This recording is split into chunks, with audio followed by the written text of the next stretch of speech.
ក៏ដូចជាសួស្តីអ្នកនរគ្នា Welcome back to the vlog បន្ទាប់ពីបាត់មុខចិត្តមួយឆ្នាំឥឡូវយើង back វិញជាមួយនឹង vlog ពីពេញទៅកំពង់សោម and យើងទៅកំពង់សោមលើកនេះដោយសារតែយើងមានក្តីសម័យ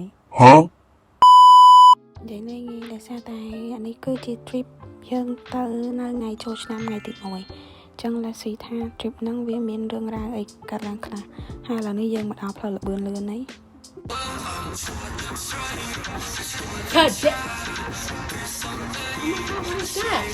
និយាយទៅបើធ្វើដំណើរតាមផ្លូវលបឿនលឿនហ្នឹងគឺចំណេញមែនតើទាំងពេលវេលាទាំងថវិកា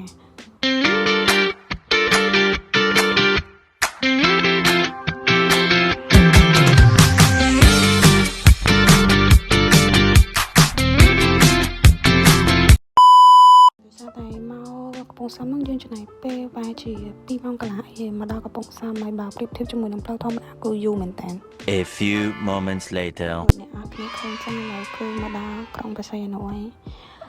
ទឹកដីដែលត្រូវការក្តីសម័យដើម្បីជន់បន្ទាប់ពីមកដល់ហើយគឺ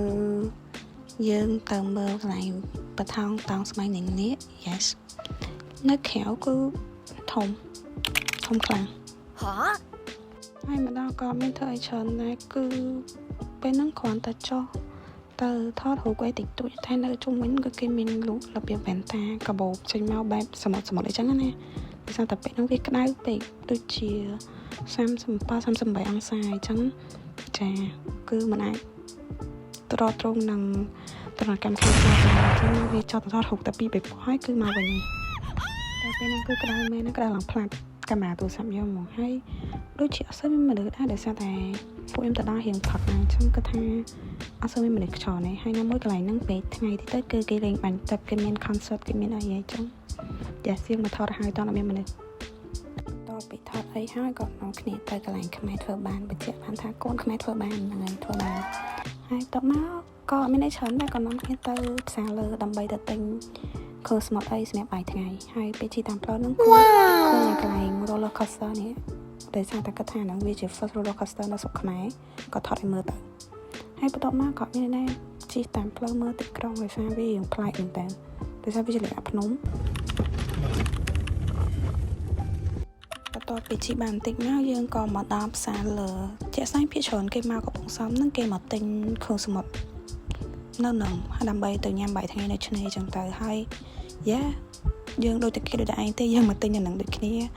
ហើយនិយាយទៅ vibe ផ្សារហ្នឹងស្តៀងបងកេងកងបន្តិចទូទៅបន្តិចជាក់តែហ្មងសម្រាប់ខ្ញុំគឺស្តៀងចឹងហើយយើងចូលទៅគឺមានលក់របៀបផ្លែឈើឬក៏នំប្លែកគួរសមដែរតែគាត់ថានំខ្លះយើងរកនំពេញបានហើយផ្លែឈើខ្លះដូចផ្លែគុយផ្លែអីចឹងអាហ្នឹងវារដូវកាលគុយចឹងគឺគេមានលក់របៀបអញ្ចឹងទៅតាមរដូវកាលផ្លែឈើចឹងទៅ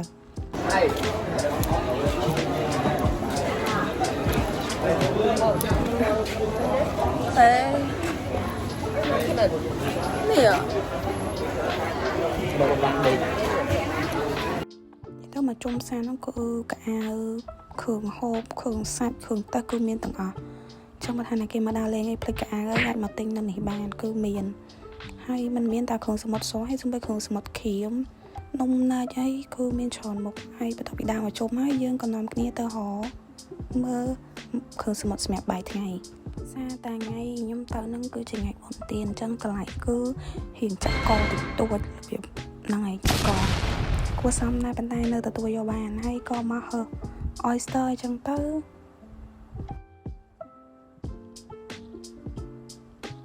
ហើយនៅហ្នឹងវាមិនមែនតែមានគ្រឿងសមុទ្រទេមានរបៀបដូចត្រីទឹកសាបអីដែរដូចត្រីដំរីនេះអញ្ចឹងហើយបន្ទាប់ពីយើងទិញអីហើយយើងយកឲ្យគេចម្អិនឲ្យមកមុខដូចជាមួយនឹងខ្លួនយើងចាក់កដែរទៅអត់វាចាក់កតែរៀងយកដោយសារជាបុណ្យទានហើយគេឡើងថ្លៃដែរអញ្ចឹងអូខេកំឡុងពេលគេធ្វើម្ហូបហ្នឹងយើងមកហៅកាហ្វេសិនមកដោយសារកាហ្វេជាជីវិតមិនថាទៅដល់ទីណាយើងត្រូវតែបានកាហ្វេសិនបានមកកាហ្វេមួយកែវគឺយើងរស់បន្ទាប់ពីបានកាហ្វេហើយនឹងម្ហូបអីឆ្អិនហើយយើងក៏ធ្វើដំណើរពីផ្សារលើហ្នឹងទៅឆ្នេរអូជាទៀនដើម្បីបាយថ្ងៃដោយពីផ្សារលើទៅឆ្នេរអូជាទៀនហ្នឹងប្រហែលជា6-7នាទីបើតាមគិតទៅហើយនៅហ្នឹងគឺកន្លែងអង្គុយគឺ free ហើយយើងអាចអង្គុយនៅកន្លែងណាក៏បានដែលយើងពេញចិត្តហ្នឹងយើងអាចយកតុឬក៏កាមេរ៉ាអីហ្នឹងទៅដាក់ខ្លួនឯងតែបើយើងអត់មានទេយើងអាចទិញមកអាំងគេគាត់នៅតាមឆ្នេរហ្នឹងទៅគាត់មានតុឲ្យយើងអង្គុយឯងហើយអានេះគឺម្ហូបថ្ងៃហ្នឹង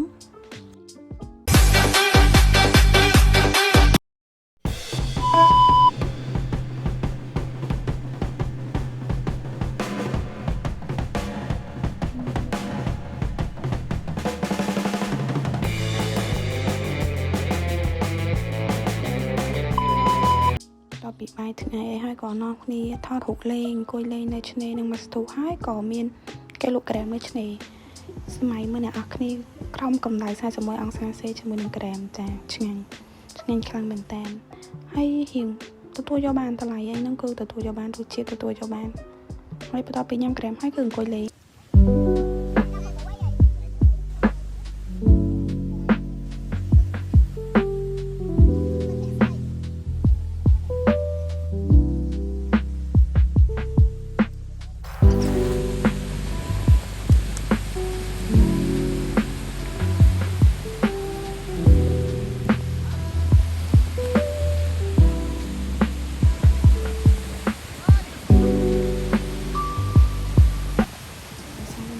មានជួរជារបៀបម្រឹងដែរចឹងទៅគឺយើងទៅមីតខ្លួនមកស្ទុះចឹងណាហើយឥឡូវ let me introduce you guys to PC ដែលខ្ញុំយកមកដំបូងគឺជូហើយនេះគឺ the egg ហើយ yes គឺរងថ្ងៃហ្នឹងគឺសំពីជីវិតតាប៉ុណ្ណឹងបន្ទាប់ពីនាំគ្នាលេងនៅអូចទាមកស្ទុះហើយម៉ោង4ជាង 7:05 ក៏នាំគ្នាមកឆ្នេរអូត្រេសវិញដើម្បីមើល sunset ហើយ sunset អានេះប្រហែលជាម៉ោង 5:40 អីបានវាចាប់ដើមចុះថ្ងៃមកបន្តិច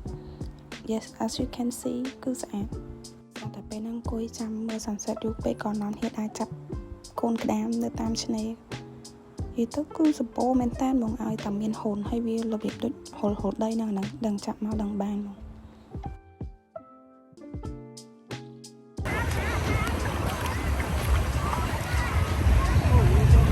នេះហើយផ្សាយ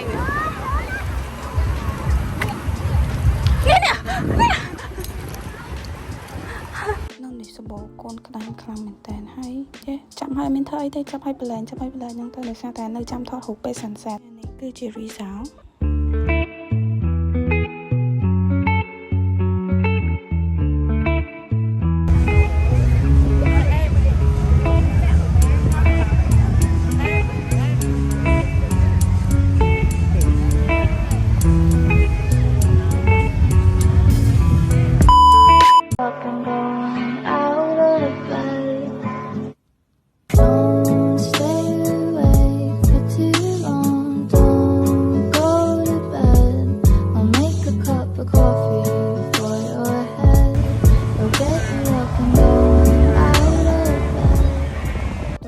សានវាសែតអស់ហើយយើងក៏នាំគ្នាត្រឡប់មកកន្លែងគេងយើងវិញហើយក៏នាំគ្នាដូរកៅអៅដើម្បីរៀបចំទៅ